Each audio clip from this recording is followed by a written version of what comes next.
So the big question is this: how do most agents who struggle to get the information that most successful agents hoard to themselves grow and prosper without this information? That's the big question, and this video cast is the answer. Welcome to Real Estate Rockstars. I'm your host, Pat Hiban. All right, guys, well, we've tried the new show for a number of episodes, and the downloads have spoken. You guys love this show. Wow, I am so honored that we can do an engaging and fun and current show that agents from all over the world are listening to and learning from about what's happening in our beloved real estate industry. So we're going to keep it up. We're excited, and welcome to today's State of the Market. Welcome, Rockstar Nation. Thanks for tuning into the State of the Market podcast with your host, Pat Hiban and Kevin Kauffman.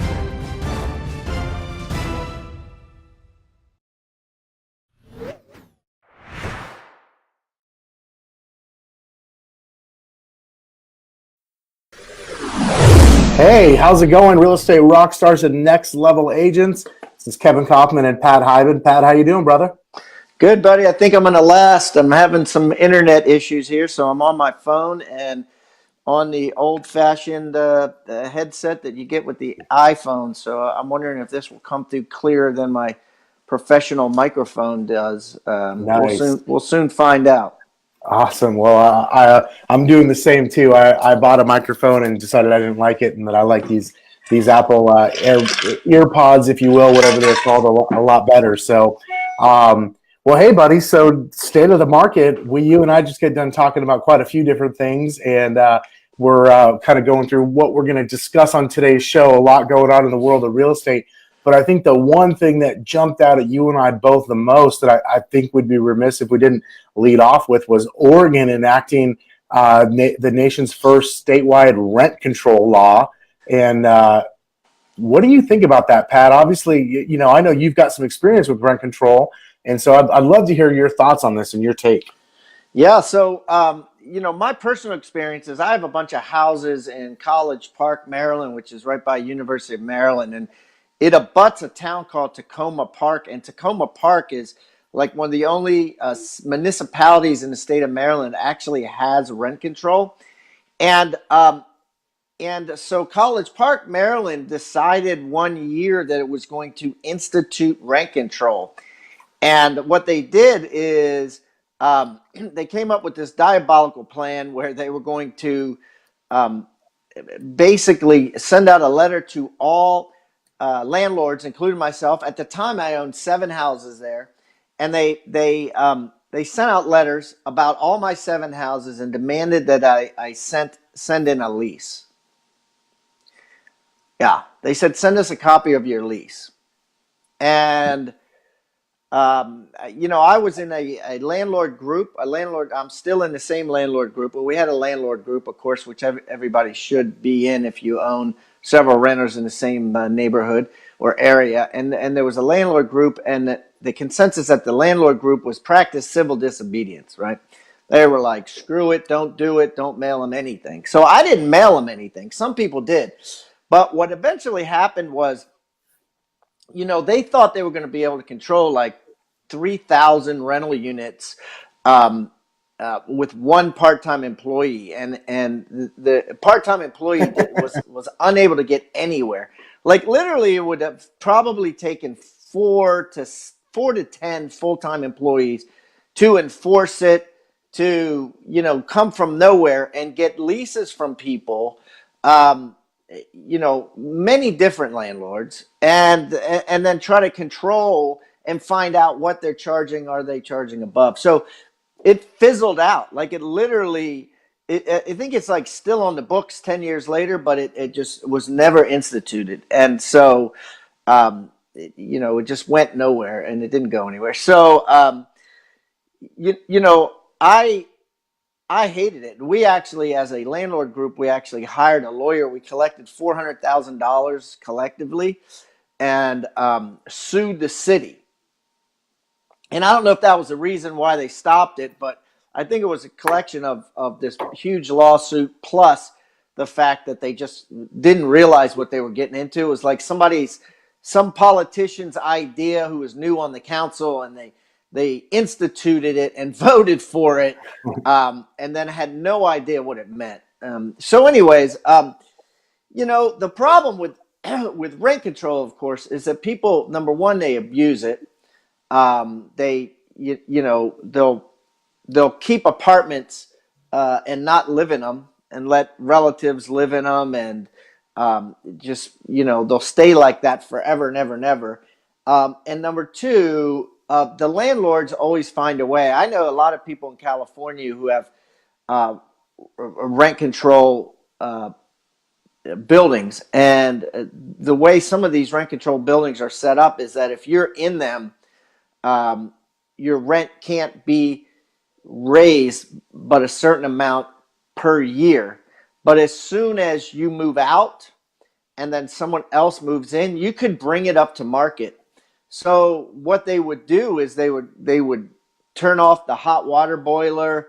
They would turn off the electricity, things like that. And then the tenants would complain, and then they'd be like, oh shit, we'll send out a plumber right away. And then the plumber would take like 3 days, and then the plumber would go and flip the switch back on. I mean, I hate to say it, and I can say it because I didn't do it, but that's common practice. That is common practice with a lot of these rent control units.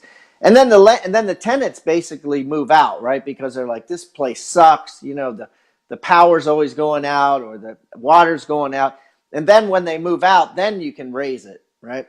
So what Oregon did is a little bit different. Oregon said you can't raise it more than 7% plus inflation. And let's say inflation's another percent or so. That's 8%, let's say 8-9%. Here's the thing.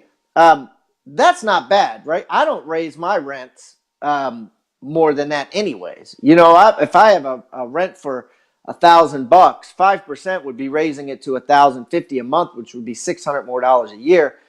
A lot of my rentals, I don't even do that, right? I don't think 7% is scary. Now, where it comes into being scary is that, debate about the camel stuck his nose in a tent. It's the same debate that the gun control or the NRA, has been fighting for years and years. You make this little change where you force people to have locks on the guns, and it basically means the camel stuck his nose in a tent, and soon the whole body will be in the tent, and guns will be illegal, right? It's the same thing. As the people are like, oh, you cap it at 7%. Yeah, that's not bad, right? I'm not greedy. I don't need more than 7%. But it soon means that then once you have the law in effect, it'll be 5%. Then it'll be 4%. Then it'll be like you're not allowed to do it at all. And the concept is, we don't want you controlling us. We don't want you telling us what to do in a free market system.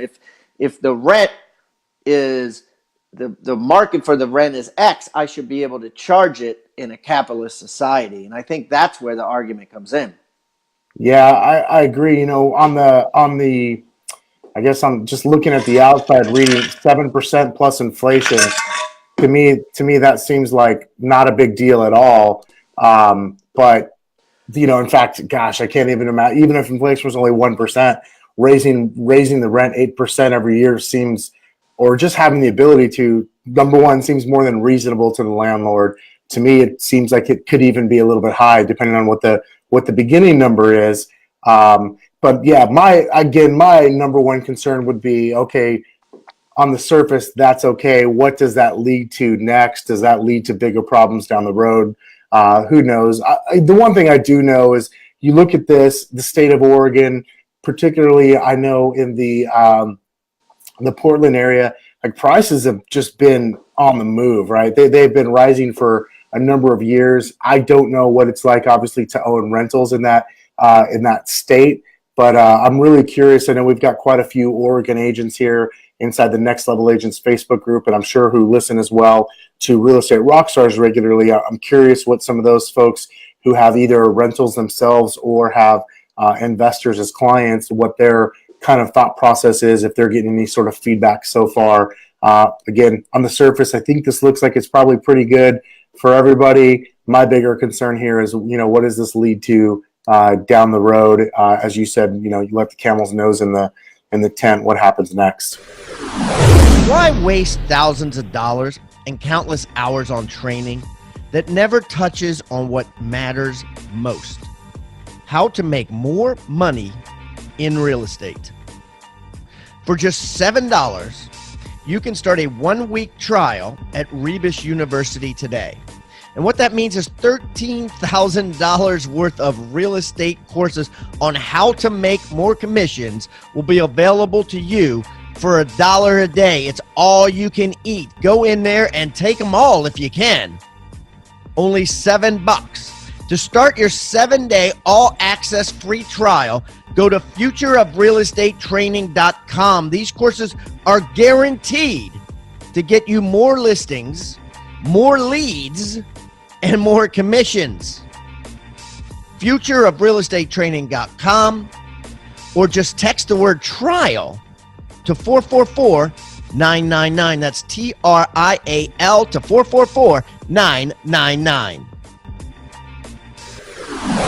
Yeah, and it's always a huge problem regulating it, right? Because the records get scratched when the tenant moves out. So if you get a new tenant, you can pretty much pick your rent. They're not telling you what you can and can't rent for yet.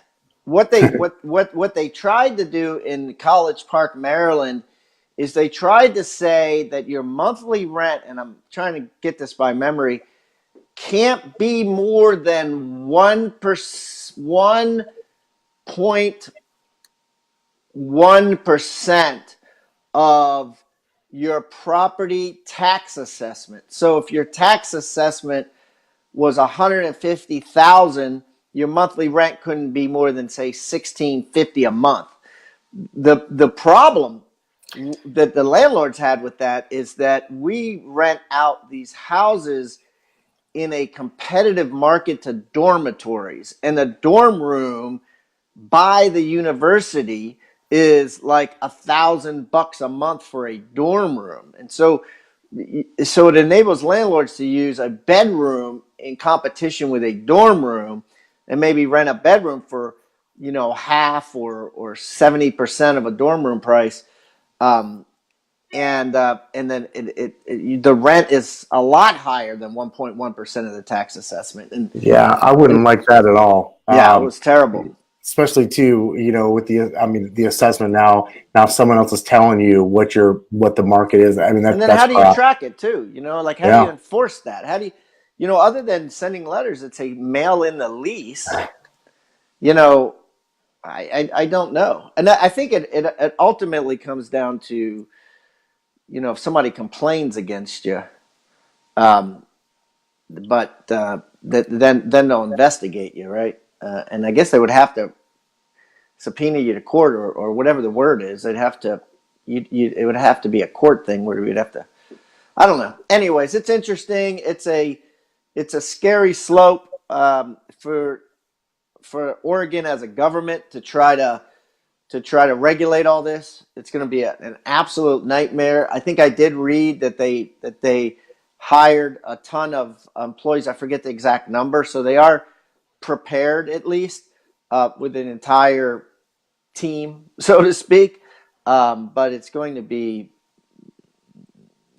I don't like it as a landlord myself and a capitalist myself. I just think it's the wrong message, Yeah, I'm with you, man. I'm glad they're starting in Oregon and not Arizona. I don't own any rental properties in Oregon, but in Arizona, I know I wouldn't want them coming in here telling me what to do. Well, let's talk about something else that you've got some personal experience with, Pat, because I know this gentleman. The Meet Kevin, if you will, was charged recently with trespassing after storming the offices of Grant Cardone. So kind of lighthearted, except for the fact that there was, the police were involved. But this guy, Kevin, has got this ongoing feud with Grant Cardone for whatever reason. And maybe you know more about that. I believe you've had Kevin on your show before here on Real Estate Rockstars. But I mean, this guy shows up dressed as an elf and pulling a wagon around Grant Cardone's office, handing out poinsettia plants to the workers. Who knows, like, what the hell was going on there? Like, could you even imagine that scene? You're just at work and you're working, and then some dude or dudes roll into your office dressed as elves, and they start handing out plants. Yeah, I mean, like, I think I was tripping on acid. He flew. He flew like 5 people to Miami for this shit, right? Like he's in like California, right? So he's on a whole nother coast. Um, and by the way, if you want to meet him, he's at episode 685, 685, not too long ago. And so basically, you know, Kevin's a great guy. He's a funny guy. He's animated. He's an entertainer. Okay, he's an entertainer, and he's a how do I say it? A hard, like a workaholic. Works like a ton, right? Doing all the videos, he edits them himself, and he sells real estate, and he gets a lot of business because he's got, I think, almost 1 million. I think if I remember, like he's got a ton of YouTube subscribers, a ton. He's probably, and the way that he got it was controversial. Like he uses Dave Ramsey and he uses Grant Cardone, so that they show up in search engine optimization, because YouTube's owned by Google. You know, when people are Googling them, and he basically says why Dave Ramsey is wrong and why Grant Cardone is wrong. And the main themes of these, because I've watched several of these videos, are Dave Ramsey says pay off your house, right? And, you know, for an investor or someone who's trying to sell the benefits of a tax break, of interest and real estate taxes, and for someone who's trying to leverage, you know, here you could buy 5 rental properties, or you could pay off your house, which is smarter to buy, you know, as a landlord. I have mortgages on my properties, on most of them, because I think it's intelligent, right? Because the rates are so low. So he's fighting that with Ramsey, and it shows up of why I hate Dave Ramsey. You know what I mean? And then he goes head to head with Dave Ramsey. And then Dave Ramsey sends him letters and cease and desist to stop talking about him. And then what he does is he creates a video that says, "Hey, look at this letter I got from Dave Ramsey." And then it perpetuates. And he did the same thing with Cardone, because Cardone flies around in a private jet, yet he rents a penthouse in some, you know, place, some high rise. He won't buy. And he says buy for investment, don't buy for an owner occupant. And it's interesting because part of what Grant says, in my mind, could be correct economically, in that, like, if his penthouse is worth, say, $2.5 million, and he's only paying $10,000 a month, that is a lot less than what he would be paying a mortgage. Like, his mortgage, if you put 20% down, would be, you know, probably $17,000 a month or something, right? With condo fees and all that other BS. So he's saving money that way. So there are some areas, Miami probably being one, where he lives, some areas like LA, New York City, where it may pay a lot to rent versus buy. But the problem is the landlord's in control. Then the landlord could raise the rent. They can kick you out. You have to move, things like that. You don't get the tax benefit. So anyways, Kevin went after him, and then Grant, called him a worm or something. And then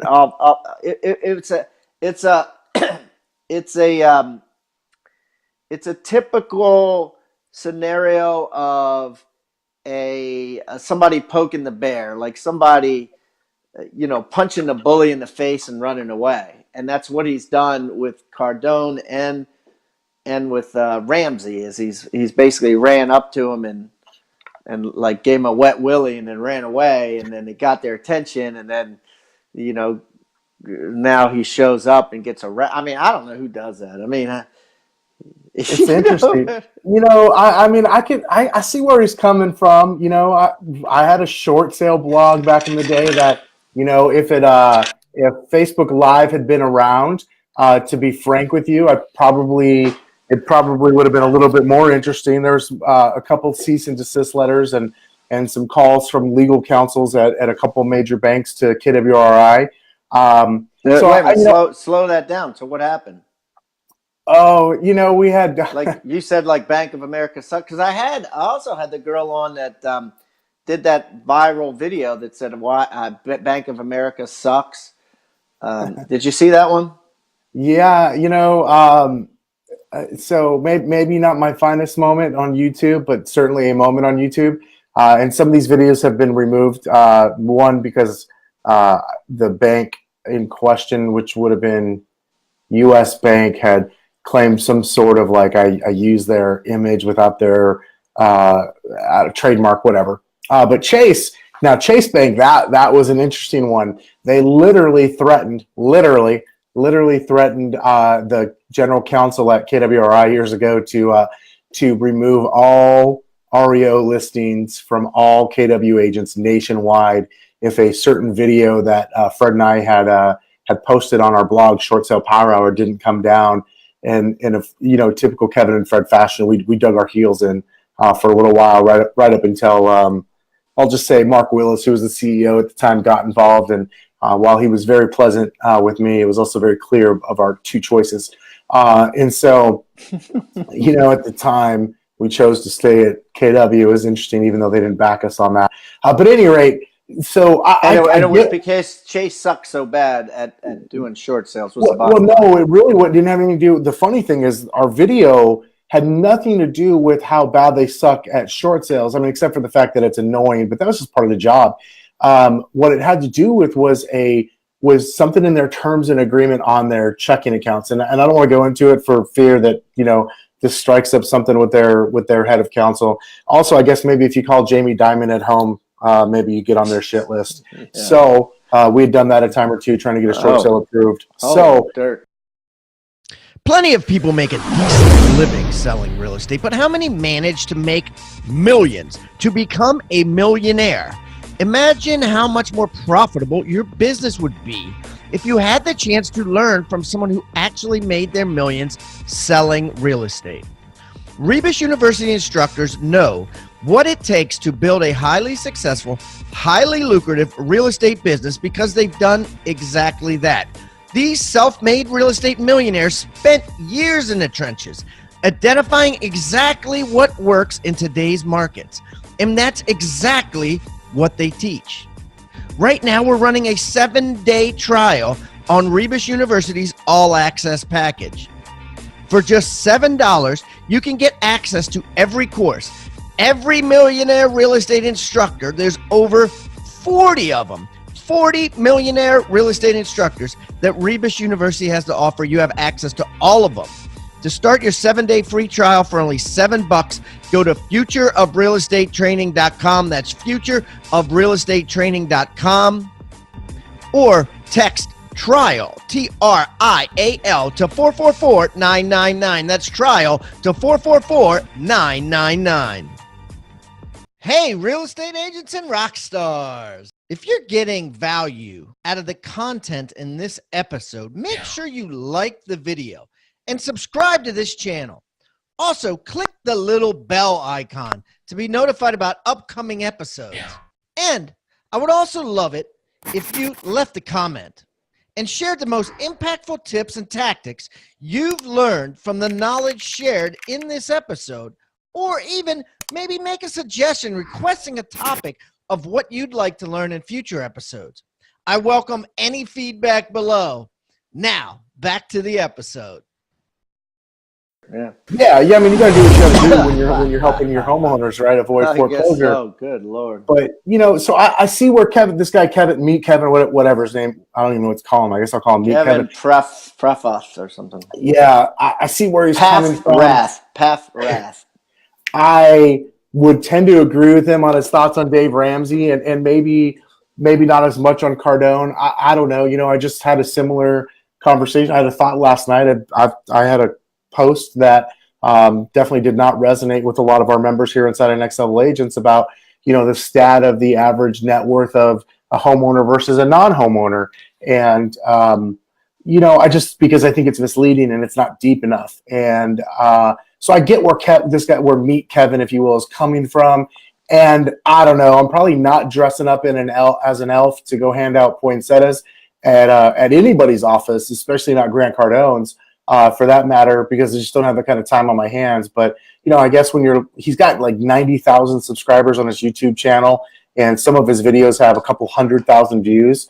I don't know if those are all legit or if some of those are paid for, but he's doing something that's working. So I get where he's coming from, a little bit of shock value there. So yeah, and I don't know what I'm not going to jail for a podcast, though. I can tell you that. Well, I don't know what YouTube pays for 100,000. I think that's going to get you in there where you're going to start making some money. I know he has a YouTube subscriber. He has a cool little thing in his office where, like, every new YouTube subscriber, it goes ka-ching, ka-ching, ka-ching. So throughout the day, it goes ka-ching, ka-ching, ka-ching, ka-ching. And I'm sure this was all part of that. Goal was to get to 100,000, and this may have put him over the edge. I don't know. Is the video still there? Do they have to take it down?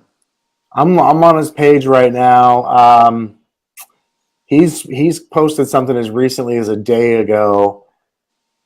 Yeah, there's the Grant Cardone versus Meet Kevin lawsuit apparently the lawsuit's over. I don't know. But again, there you go. Gary Vee is wrong on real estate. Basically every couple of videos is he's attacking the bully, if you will. Like you said, he's going to give a wet willy to somebody bigger than he is, and I'm assuming it's obviously helping on some level. So he's he can do, these guys that he's attacking can really take the hate, because they get hate. Like Gary Vee gets hate all the time. Cardone gets hate all the time. I don't know if Ramsey gets a lot of hate, but he probably gets some, but not like, Gary Vee and Cardone are very opinionated and controversial. yeah. But the interesting thing is,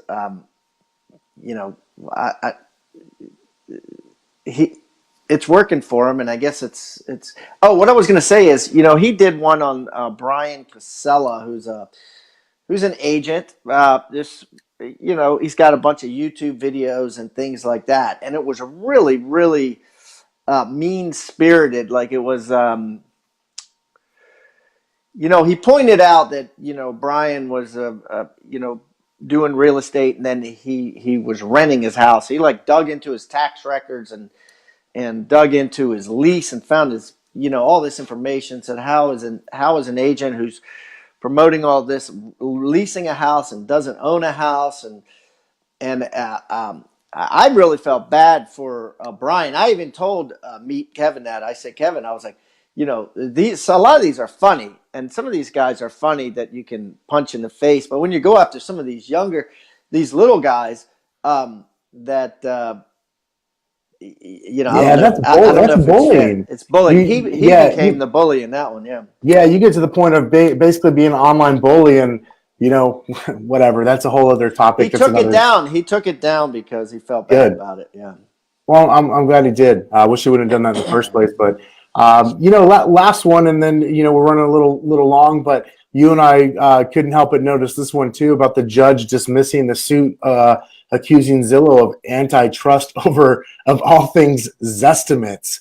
And I thought that was peculiar. The suit was filed by a homeowner that had claimed Zillow's ability to move the Zestimate on certain listings, hampers fair competition. Now, I've always been of the belief that I don't actually believe Zillow helps you get more money for your home. I don't believe it costs you money. I don't think it gets you less money. I'm rather neutral on Zillow. I think Zillow is a traffic machine, but I do not believe there's any proof or data that says, hey, it's going to affect this sales price for what a market will bear for any particular listing. So I would have, just on that alone, obviously I don't know all the details. I get why the judge ruled this way. What's your take on this, Pat? Well, first and foremost, the house was like $5 million.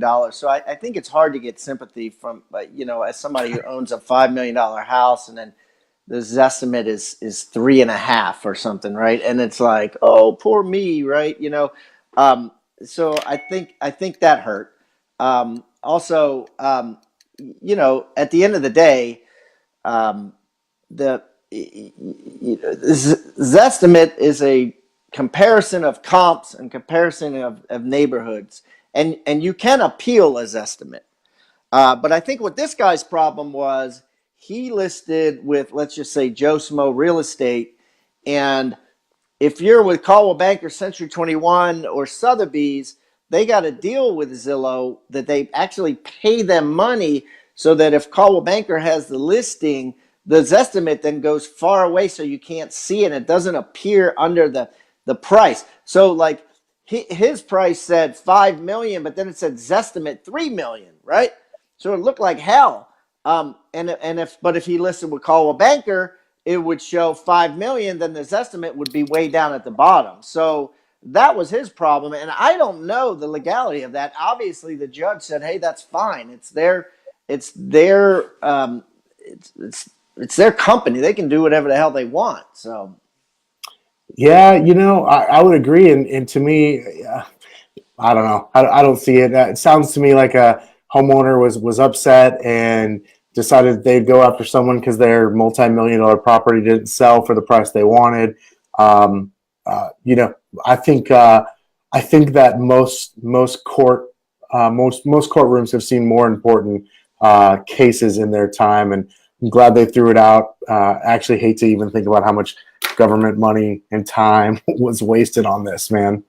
Yeah, bottom line is that luxury homes are a volatile business, and it's certainly hard to look at a luxury home from an average of comps, right? Anybody showing a luxury home should be able to say that to their buyer. So you would think if it happened to him, it would happen to the other luxury homes that the people were looking at as well. And if it did it, then maybe that was stupid of him to build a luxury home surrounded by $150,000 ranchers. Maybe that was his problem, Yeah. Well, it's always nice to be able to blame someone else for your mistakes. Right. So Yeah. that makes life easier. So, hey, Pat, man, it was really good catching up on these couple topics. Anything else you got? Parting shots you want to share with us today before we get running? No parting shots, bro. I appreciate it, and I look forward to talking to you next week. All right, y'all. We'll see you next week. Real Estate Rockstars, Next Level Agents. Have an amazing rest of your week, and we'll talk to you soon. Thanks for tuning into the State of the Market podcast with your host, Pat Hiban and Kevin Kauffman.